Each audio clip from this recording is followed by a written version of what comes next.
নতুন পদ্ধতিতে আলুর পরোটা বানিয়ে দেখাবো আজকে তোমাদেরকে, কোনো রকম মাখা ভেলা বা পুর ভরার ঝামেলা ছাড়াই। তো হ্যালো এভরিওয়ান, সবাই কেমন আছো? আমি টুম্পা। আজকে তোমাদেরকে দারুণ টেস্টি আলুর পরোটা তৈরি করে দেখাবো। কোনো রকম মাখা ভেলা বা পুর ভরার ঝামেলা ছাড়াই ঝটপট কিন্তু আলু পরোটা খেতে মন চাইলে এই পরোটাগুলি বানিয়ে নিতে পারো। খুবই টেস্টি আর খুবই মজার হয়। আশা করছি আমার আজকের রেসিপিটা সবারই খুব বেশি ভালো লাগবে।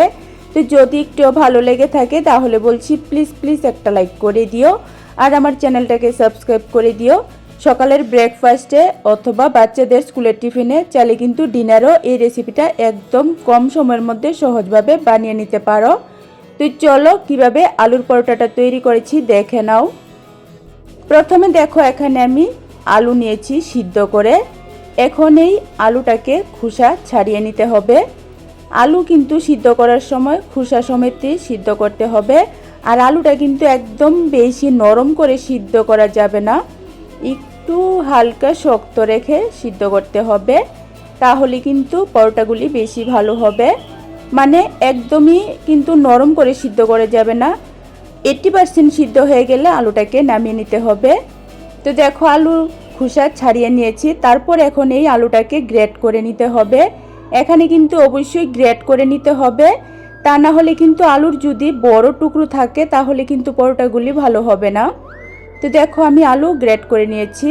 এখন এই আলুর সাথে কিছু মশলা দেব। তার মধ্যে প্রথমে দিয়েছি আমি হলুদ, তারপর দিয়েছি আমি লঙ্কার গুঁড়া, সামান্য একটু দিয়ে দিচ্ছি আমি ভাজা জিরার গুঁড়া, তারপর দিয়ে দিচ্ছি আমি গরম মশলার গুঁড়া। এখন দিয়ে দিচ্ছি আমি পরিমাণ মতো একটু লবণ। এখন এই সব কিছু কিন্তু আলুর সাথে মেখে নিতে হবে। এভাবে কিন্তু আলুর স্টাফিংটা তৈরি করে নিতে হবে। খুবই দারুণ টেস্টি হয় কিন্তু এই পরোটাগুলি যেভাবে আমি তৈরি করছি। শুধু একবার এভাবে তৈরি করে খেয়ে দেখো, বেশি মশলা বা বেশি তেলেরও প্রয়োজন হয় না। তো দেখো আলু মাখাটা আমার হয়ে গেছে। তারপর আমি একটা মিক্সিং বল নিয়েছি। মিক্সিং বলের মধ্যে আমি ছোটো বাটি দিয়ে এক বাটি আটা নিয়েছি। তোমরা চাইলে কিন্তু ময়দা দিয়েও করতে পারো, তবে আটা কিন্তু স্বাস্থ্যের জন্য খুবই ভালো, তার জন্য আমি আটা দিয়ে তৈরি করছি। আটার মধ্যে দিয়েছি আমি সামান্য পরিমাণ লবণ। এখানে কিন্তু লবণটা দেওয়ার সময় খেয়াল রাখতে হবে, আলু মাখার মধ্যেও কিন্তু আমি লবণ দিয়েছি, সেটা বুঝেই কিন্তু এখানে আটার মধ্যে লবণ দিতে হবে। লবণটা মিশিয়ে নেওয়ার পর এখন আমি ছোটো বাটি দিয়ে এক বাটি জল দিয়েছি, দিয়ে এখন আটাটাকে গুলে নিতে হবে। এখানে কিন্তু একসাথে বেশি জল দেওয়া যাবে না, অল্প অল্প করে জল দিয়ে এই আটাটাকে গুলে পাতলা করে একটা ব্যাটার তৈরি করতে হবে। তবে এখানে খেয়াল রাখবে আটার যাতে কোনো লাম্পস বা গুটলি অংশ না থাকে, তার জন্য কিন্তু অল্প অল্প করে জল দিয়ে এই আটাটাকে খুবই ভালো করে স্মুথ করে কিন্তু গুলে নিতে হবে। তো দেখো আবারও কিন্তু আমি আরও এক বাটি জল দিয়েছি। তো দেখো এভাবে কিন্তু ব্যাটারটা তৈরি করে নিয়েছি। ব্যাটারটি কিন্তু এখনও অনেকটা ঘন রয়েছে, তাই এখন আরও আধা বাটি জল দিয়ে দেব। দেওয়ার পর আবারও ভালো করে মিশিয়ে নিতে হবে। একটু ভালো করে কিন্তু মিশাতে হবে, তাহলে কিন্তু পরোটাগুলি বেশি ভালো হবে। তো দেখো আমি কিন্তু আটার ব্যাটারটা রেডি করে নিয়েছি। ব্যাটারটা আমি কীরকম পাতলা বা ঘন রেখেছি সেটাও দেখিয়ে দিচ্ছি। একদমই কিন্তু বেশি ঘন না, আবার একদম জলের মতো পাতলাও না, সেরকমই রেখেছি। আশা করি দেখে নিশ্চয়ই বুঝতে পারছো। এখন এই আটার ব্যাটারের মধ্যে দিয়ে দিচ্ছি আমি আগে থেকে মেখে রাখা আলুটা। তো দেখো সিদ্ধ করা আলুটা যে মশলা দিয়ে মেখে রেখেছিলাম সেই আলুটা আমি আটার ব্যাটারের মধ্যে দিয়েছি। তারপর সামান্য একটু দিয়েছি চিলি ফ্লেক্স। এখন দিয়ে দিচ্ছি আমি কিছুটা ধনেপাতা কুচি। আজকের আলুর পরোটাগুলি আমি একদমই নিরামিষভাবে করেছি, তোমরা চাইলে কিন্তু এর মধ্যে পেঁয়াজ কুচি কুচি করে কেটেও দিতে পারো। এখন আবারও কিন্তু ভালো করে মিশিয়ে নিতে হবে। এখানে খেয়াল রাখবে আলুটা যাতে ভালো করে মিশে একদম যাতে আটার ব্যাটারের সাথে মিশে যায়, তার জন্য কিন্তু একটু সময় নিয়ে মেশাতে হবে। তো দেখো আমি কিন্তু আলুটাকে ভালো করে মিশিয়ে নিয়েছি আটার ব্যাটারের সাথে। ব্যাটারটা কীরকম তৈরি হয়েছে সেটাই আরও একবার দেখে নাও। দেখো এরকম কিন্তু বেশি একদম পাতলাও না, আবার একদম ঘনও না, মিডিয়াম রাখতে হবে। আর এই ব্যাটারটা কিন্তু রেস্টে রাখা যাবে না, যখন পরোটা খাবে সাথে সাথেই কিন্তু এটা গুলে সাথে সাথেই কিন্তু পরোটাগুলি তৈরি করে নিতে হবে। তো দেখো পরোটাগুলি তৈরি করার জন্য গ্যাস ওভেনে আমি একটা ফ্রাই প্যান বসিয়ে কয়েক ফোঁটা ঘি দিয়েছি। তোমরা চাইলে ঘিয়ের পরিবর্তে তেলও দিতে পারো, তবে ঘি দিয়ে ভাজলে কিন্তু খেতে বেশি ভালো লাগে। তারপর দেখো আমি ব্যাটারটা 2 হাতা দিয়েছি। দেওয়ার পর এটা কিন্তু ছড়িয়ে দিতে হয় না, এটা কিন্তু নিচ থেকেই খুব সুন্দর একটা গোল শেপে তৈরি হয়ে যায়। তারপর গ্যাসের আঁচটা মিডিয়াম থেকে একটু কমিয়ে বসিয়ে রাখতে হবে। তারপর দেখবে 1.5 থেকে 2 মিনিটের মধ্যে উপরটা পুরোপুরি শুকিয়ে যাবে। উপরটা যখনই পুরোপুরি শুকিয়ে যাবে তখনই কিন্তু এটা উল্টে দিতে হবে। এভাবে উল্টে পাল্টে কিন্তু 3-4 বার উল্টে পাল্টে কিন্তু রুটির মতো ছেঁকে নিতে হবে একটু কালার করে। তো দেখো এভাবে কিন্তু বারবার উল্টিয়ে এটাকে ছেঁকে নিতে হবে, ঠিক যেরকম রুটি ছেঁকা হয় সেরকমই। তো দেখো উল্টে নেওয়ার পর আমি উপর দিয়ে আবারও আরেকটু ঘি লাগিয়ে নিয়েছি। নেওয়ার পর এভাবে কিন্তু আমি 3-4 বার উল্টে পাল্টে এরকম একটু কালার করে ভেজে নিয়েছি। পরোটাটা দেখো কত সুন্দর হয়েছে, কেউ দেখে কিন্তু বুঝতেই পারবে না যে এটা লিকুইড দিয়ে তৈরি।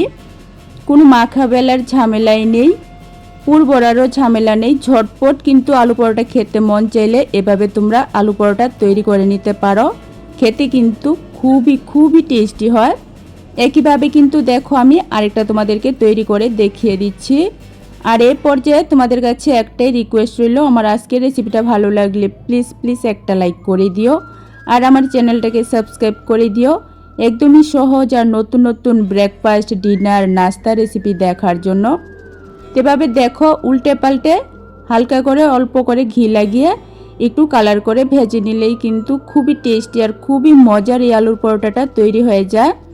আমি তো ঘি দিয়ে ভেজেছি, তোমরা চাইলে কিন্তু তেল দিয়েও ভেজে নিতে পারো, তবে ঘি দিয়ে ভাজলে কিন্তু খেতে বেশি ভালো হয়। তো পরোটাগুলি ভেজে নেওয়ার পর এখন পরোটাগুলির সাথে খাওয়ার জন্য আমি দই রায়তা তৈরি করব। তার জন্য দেখো বাটির মধ্যে আমি ছোট বাটি দিয়ে 1 বাটি টক দই নিয়েছি। দইয়ের মধ্যে এখন দিয়েছি আমি দেখো টমেটো কুচি, তারপর দিয়েছি আমি শসা কুচি, এখন দিয়ে দিচ্ছি আমি 2টা কাঁচা লঙ্কা কুচি, তারপর দিয়ে দিচ্ছি আমি একটু চাট মশলা, সামান্য একটু দিয়েছি আমি ভাজা জিরার গুঁড়া, পরিমাণ মতো দিয়েছি আমি লবণ, তারপর দিয়ে দিচ্ছি চিনি। চিনিটা অপশনাল, চিনিটা বাদ দিয়েও করতে পারো, তবে দিলে কিন্তু টেস্ট বেশি ভালো হয়। এখন এই সব কিছু মিশিয়ে নিলেই কিন্তু খুবই টেস্টি একটা দইয়ের রায়তা তৈরি হয়ে যাবে। এই দই রায়তাটা কিন্তু বিরিয়ানি, রুটি, পরোটার সাথে খেতে ভীষণ ভালো লাগে। তারপর দেখো আমি মিশিয়ে নেওয়ার পর সবশেষে আমি কয়েক ফোঁটা লেবুর রস দিয়েছি। ফ্লেভারটা সুন্দর হবে আর একটু টক হবে, খেতে ভীষণ ভালো লাগবে তার জন্য। তো দেখো খুবই সুন্দর দই রায়তা কিন্তু তৈরি হয়ে গেছে। গরমের বেস্ট একটা ব্রেকফাস্ট রেসিপি আজকে তোমাদের সাথে শেয়ার করেছি একদমই কম সময়ের মধ্যে সহজভাবে। এভাবে শুধু একবার আলুর পরোটা আর দই রায়তা খেয়ে দেখো, বাচ্চা থেকে বড় সবার ভীষণ পছন্দ হবে। আর পরোটাগুলি দেখো একদমই তুলতুলে নরম। প্রচণ্ড এই গরমে রাতের ডিনারে বা সকালের ব্রেকফাস্টে তোমরা একদম কম সময়ের মধ্যে সহজভাবে এই রেসিপিটা বানিয়ে দেখো। আলুর পরোটা আর দই রায়তা খেয়ে কিন্তু সবাই খুব বেশি পছন্দ করবে। তো রেসিপি কেমন লেগেছে অবশ্যই কিন্তু কমেন্ট করে জানিও। ভালো লাগলে লাইক, কমেন্ট, শেয়ার করো, চ্যানেলটাকে সাবস্ক্রাইব করে দিও। আবারও আরেকটা রেসিপি নিয়ে আসবো। আজকের জন্য টাটা। না আলু সিদ্ধ করতে হবে, না মাখতে হবে, না বেলতে হবে, না পুর ভরার কোনো ঝামেলা আছে। একদমই নতুন পদ্ধতিতে আজকে তোমাদেরকে আলুর পরোটা তৈরি করে দেখাবো। তবে গ্যারান্টি দিয়ে বলছি, একটা খেয়ে আরেকটা চাইবে, খাওয়া শেষই হবে না। এই পরোটাগুলি কিন্তু সত্যি দারুণ টেস্টি আর মজার হয়। তো হ্যালো এভরিওয়ান, সবাই কেমন আছো? আমি টুম্পা। আজকে তোমাদেরকে একদমই নতুন পদ্ধতিতে আলুর পরোটা তৈরি করে দেখাবো। কোনো রকম মাখা বেলার ঝামেলা ছাড়াই কিন্তু সকালের ব্রেকফাস্টে, বাচ্চাদের টিফিনে বা রাতের ডিনারে কিন্তু ঝটপট কম সময়ের মধ্যে সহজভাবে এই পরোটাগুলি বানিয়ে নিতে পারো। খেতে কিন্তু সত্যি দারুণ টেস্টি হয়। তো চলো পরোটাগুলি কিভাবে তৈরি করেছি দেখে নাও। প্রথমেই আমি একটা চাটনি তৈরি করব আলুর পরোটার সাথে খাওয়ার জন্য। খুবই ভালো হয় এই চাটনিটা, একদম কম সময়ের মধ্যে সহজভাবে হয়ে যায়। তার জন্য মিক্সিং জারের মধ্যে আমি 2টা টমেটো কেটে দিয়েছি, তারপর 3 কোয়া রসুন দিয়েছি। এখন দিয়ে দিচ্ছি আধা চামচ লঙ্কার গুঁড়া, পরিমাণ মতো দিয়েছি আমি লবণ, তারপর এক টুকরো দিয়ে দিচ্ছি আমি তেঁতুল। এখন অল্প করে জল দিয়ে সব কিছু ভালো করে পেস্ট করে নিতে হবে। তো দেখো আমি কিন্তু টমেটোর সাথে সব কিছু ভালো করে পেস্ট করে নিয়েছি। এখন তড়কা দিয়ে দেব। তার জন্য দেখো গ্যাস ওভেনে ফ্রাই প্যান বসিয়ে আধা চামচ তেল দিয়েছি। তেলটা গরম হয়ে যাওয়ার পর দিয়েছি আমি গোটা সরিষা, তারপর দিয়ে দিচ্ছি আমি কিছুটা হরল ডাল। এখন দিয়ে দিচ্ছি আমি 2টা শুকনো লঙ্কা ছোট করে কেটে। এই তরকাটাকে কয়েক সেকেন্ড একটু ভালো করে ভেজে ফুটিয়ে নিতে হবে। খুবই দারুণ টেস্টি চাটনি তৈরি হয়। এই চাটনিটা কিন্তু রুটি, পরোটা, পকোড়া সব কিছুর সাথেই কিন্তু খাওয়া যায়, ইডলি দোসার সাথেও খাওয়া যায়, খুবই ভালো হয়। তো দেখো তরকাটা কয়েক সেকেন্ড ভেজে নেওয়ার পর এখন টমেটোর পেস্ট আমি দিয়েছি। দেওয়ার পর আঁচটাকে মিডিয়ামে রেখে এটাকে 5 থেকে 6 মিনিট জাল করে ঘন করে নিলেই কিন্তু খুবই টেস্টি আর খুবই মজার এই চাটনিটা তৈরি হয়ে যায়। চাটনিটা রেডি, এখন নামিয়ে নেব। তারপর আমি তৈরি করব আলুর পরোটা একদম নতুন পদ্ধতিতে। তার জন্য দেখো মিক্সিং জার নিয়েছি। মিক্সিং জারের মধ্যে দিয়ে দিচ্ছি আমি মিডিয়াম সাইজের একটা আলু। আলুটাকে আমি খোসা ছাড়িয়ে ছোট করে কেটে ভালো করে ধুয়ে দিয়েছি। তারপর এই আলুর সাথে দিয়ে দিচ্ছি আমি মিডিয়াম সাইজের একটা পেঁয়াজ টুকরো করে কেটে। যারা পেঁয়াজ খাও না তারা কিন্তু পেঁয়াজটা বাদ দিয়েও করতে পারো। তারপর দিয়ে দিচ্ছি এক টুকরো আদা ছোট করে কেটে। 4 কোয়া রসুন দিয়েছি, যদি রসুন পছন্দ না হয় তাহলে রসুনটাও বাদ দিতে পারো। এখন দিয়ে দিচ্ছি 2টা কাঁচা লঙ্কা। তারপর জল দিয়ে পেস্ট করে নিতে হবে একদম ভালো করে। তো দেখো অল্প করে জল দিয়েছি, দেওয়ার পর এখন পেস্ট করে নেব। তো দেখো একদম কিন্তু মিহি করে পালিশ করে পেস্ট করে নিয়েছি। খেয়াল রাখবে আলু বা পেঁয়াজের যাতে বড় অংশ না থাকে, ভালো করে কিন্তু পেস্ট করে নিতে হবে। পেস্ট আমি একটা মিক্সিং বোলের মধ্যে ঢেলে নিয়েছি। তারপর এই পেস্টের মধ্যে দিয়ে দিচ্ছি আমি 1 বাটি ময়দা। তোমাদের যদি ময়দা পছন্দ না হয় তাহলে তোমরা ময়দার পরিবর্তে আটা দিয়েও করতে পারো। এখন এই ময়দাটাকে আলুর পেস্টের সাথে ভালো করে মিশিয়ে নিতে হবে। এখানে খেয়াল রাখবে ময়দার যাতে কোনো লাম্পস বা দলা অংশ না থাকে বা কোনো গুটলি যাতে না থাকে, একদম স্মুথ করে কিন্তু মেশাতে হবে।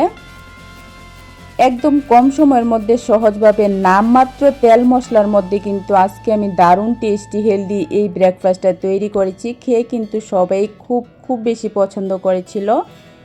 তো দেখো আমি কিন্তু ব্যাটারটা গুলে নিয়েছি। এখন এর মধ্যে কিছু মশলা দিয়ে দিচ্ছি। মশলার মধ্যে আমি দিয়েছি একটু ভাজা জিরার গুঁড়া, তারপর দিয়েছি গরম মশলার গুঁড়া। এখন দিয়ে দিচ্ছি একটু চিলি ফ্লেক্স। চিলি ফ্লেক্সের পরিবর্তে তোমরা এখানে লঙ্কার গুঁড়াটাও দিতে পারো। তারপর দিয়েছি আমি হলুদের গুঁড়া। এখন দিয়ে দিচ্ছি আমি পরিমাণ মতো লবণ। দিয়ে আবারও কিন্তু একটু ভালো করে মশলার সাথে সব কিছু মিশিয়ে নিতে হবে। সবচেয়ে কম সময়ের মধ্যে সহজভাবে যদি খুবই দারুণ কিছু খেতে চাও, রিকোয়েস্ট রইল শুধু একবার এই পরোটাটা বানিয়ে খেয়ে দেখো। গ্যারান্টি দিয়ে বলছি বাচ্চা থেকে বড় সবার মন জয় করবে। এই পরোটার স্বাদ কিন্তু একদমই ভিন্ন, একদম নতুন পদ্ধতিতে আজকে আমি এই আলুর পরোটা তৈরি করেছি। খুবই দারুণ টেস্টি হয়েছিল। তো দেখো মশলাটা কিন্তু আমি মিশিয়ে নিয়েছি। ব্যাটারটা মনে হচ্ছে অনেকটাই ঘন, তার জন্য আমি আরও আধা বাটি জল দিয়েছি। এই ব্যাটারটা কিন্তু একটু পাতলা করেই তৈরি করতে হবে। আবার খেয়াল রাখবে একদম জলের মতো বেশি পাতলা করলে কিন্তু ভালো হবে না। তো দেখো জলটা দেওয়ার পর আবারও একটু ভালো করে মিশিয়ে নিতে হবে। এখানে যাতে ময়দার কোনো লাম্পস বা গুটলি না থাকে সেটা খেয়াল রাখবে, তাহলে পরোটাগুলি বেশি ভালো হবে। তো দেখো সব কিছু ভালো করে মিশিয়ে নিয়েছি। ব্যাটারটা আমার কিন্তু একদম রেডি। ব্যাটারটা আমি কীরকম ঘন রেখেছি সেটা আমি দেখিয়ে দিচ্ছি, আশা করি দেখে নিশ্চয়ই বুঝতে পারছো। আর এই ব্যাটারটা কিন্তু রেস্টে রাখার কোনো প্রয়োজন নেই, সাথে সাথেই কিন্তু পরোটাগুলি বানিয়ে নেওয়া যায়। তো পরোটা বানানোর জন্য গ্যাস ওভেনে আমি একটা ফ্রাই প্যান বসিয়েছি। ফ্রাই প্যানের মধ্যে আমি আধা চামচের থেকেও কম তেল দিয়েছি। তেলটাকে একটু ভালো করে ছড়িয়ে দিতে হবে। একদমই নামমাত্র তেলের মধ্যে কিন্তু এই পরোটাগুলি ভেজে নেওয়া যায়। তোমরা চাইলে তেলের পরিবর্তে ঘিও দিতে পারো, ঘি দিয়ে করলে কিন্তু আরও বেশি ভালো হয়। তারপর দেখো আমি 1 হাতা ব্যাটার দিয়েছি, দেওয়ার পর এভাবে একটু হালকা করে ছড়িয়ে দিয়েছি। তো দেখো এভাবে একটু হালকা করে ছড়িয়ে দিলেই কিন্তু খুবই সুন্দর একটা গোল শেপে চলে আসে। তারপর এটাকে মিডিয়াম থেকে আঁচটা কমিয়ে বসিয়ে রাখতে হবে। যখন দেখবে উপরটা মোটামুটি শুকিয়ে গেছে তখন এটা উল্টে দিতে হবে। যেহেতু এখানে আমি কাঁচা আলু দিয়েছি তার জন্য কিন্তু গ্যাসের আঁচটা কমিয়ে এটাকে আস্তে আস্তে উলটপালট করে ভাজতে হবে, তাহলে কিন্তু খেতে বেশি ভালো হবে। তো দেখো এভাবে উল্টে পাল্টে কিন্তু 3-4 বার উল্টে পাল্টে একটু কালার করে ভেজে নিতে হবে। গ্যাসের আঁচটা মিডিয়াম থেকে একটু কমিয়ে উল্টে পাল্টে দেখো আমি 3 থেকে 4 বার উল্টে পাল্টে এরকম একটু কালার করে ভেজে নিয়েছি। দেখো মাখা বেলার ঝামেলা ছাড়াই কত সুন্দর পরোটা তৈরি হয়েছে। তো দেখো একটা পরোটা তৈরি করে নিয়েছি, একইভাবে আমি আরেকটা তৈরি করে দেখিয়ে দিচ্ছি। একটু মনোযোগ দিয়ে দেখো, দেখলে কিন্তু যে কেউ খুবই কম সময়ের মধ্যে সহজভাবে এই পরোটাগুলি বানিয়ে নিতে পারো। আর আমি বারবার রিকোয়েস্ট করছি শুধু একবার আমার মতো করে এই পরোটাটা বানিয়ে খেয়ে দেখো, বাচ্চা থেকে বড় সবার কিন্তু ভীষণ পছন্দ হবে। আর বানিয়ে খাওয়ার পর অবশ্যই আমাকে কমেন্ট করে জানিও পরোটাগুলি কেমন লেগেছে। আমি গ্যারান্টি দিয়ে বলতে পারি সবারই মন জয় করবে। এই পরোটাগুলি কিন্তু সত্যি দারুণ টেস্টি হয়। তো দেখো একইভাবে কিন্তু আমি আরেকটা উল্টে দিয়েছি। কেউ কিন্তু দেখে বুঝতেই পারবে না যে এটা লিকুইড দিয়ে তৈরি। আর পরোটাগুলি দেখো কত সুন্দর ফুলে ওঠে। আলু সিদ্ধ করা, মাখা বেলার ঝামেলা নেই, পুর বড়ারও ঝামেলা নেই। আলুর পরোটা খেতে মন চাইলে ঝটপট কিন্তু 5 থেকে 10 মিনিটের মধ্যে এই পরোটাগুলি তোমরা বানিয়ে খেতে পারো। সত্যি দারুণ স্বাদের হয় এই পরোটাগুলি। এভাবে কিন্তু সবগুলি পরোটা আমি ভেজে নিয়েছি। দেখতে যেমন সুন্দর হয়েছে, খেতেও কিন্তু খুবই দারুণ টেস্টি হয়েছিল। তো এই পর্যায়ে তোমাদের কাছে একটাই রিকোয়েস্ট রইল, আমার আজকের রেসিপিটা ভালো লাগলে প্লিজ একটা লাইক করে দিও আর আমার চ্যানেলটাকে সাবস্ক্রাইব করে দিও। তো দেখো এভাবে কিন্তু সবগুলি পরোটা আমি ভেজে নিয়েছি। প্রচণ্ড গরমে বেশিরভাগ মানুষই কিন্তু তেল মশলা কম খেতে পছন্দ করে, তাদের জন্য কিন্তু এই রেসিপিটা পারফেক্ট, সুপার টেস্টি আর হেলদি। তো পরোটাগুলি কত সুন্দর হয়েছে দেখে নিশ্চয়ই বুঝতে পেরেছ। এই পরোটাগুলি কিন্তু তোমরা বাচ্চাদেরকে স্কুলের টিফিনেও বানিয়ে দিতে পারো ঘুম থেকে উঠতে যদি দেরি হয়ে যায়। তো আজকের রেসিপিটা কেমন লেগেছে অবশ্যই কিন্তু কমেন্ট করে জানিও। ভালো লাগলে লাইক কমেন্ট শেয়ার করো, চ্যানেলটাকে সাবস্ক্রাইব করে দিও একদমই সহজ আর নতুন নতুন রেসিপি দেখার জন্য। তো দেখো পরোটাগুলি একদমই তুলতুলে নরম। তো আবারও আরেকটা নতুন রেসিপি নিয়ে আসবো। আজকের জন্য টাটা।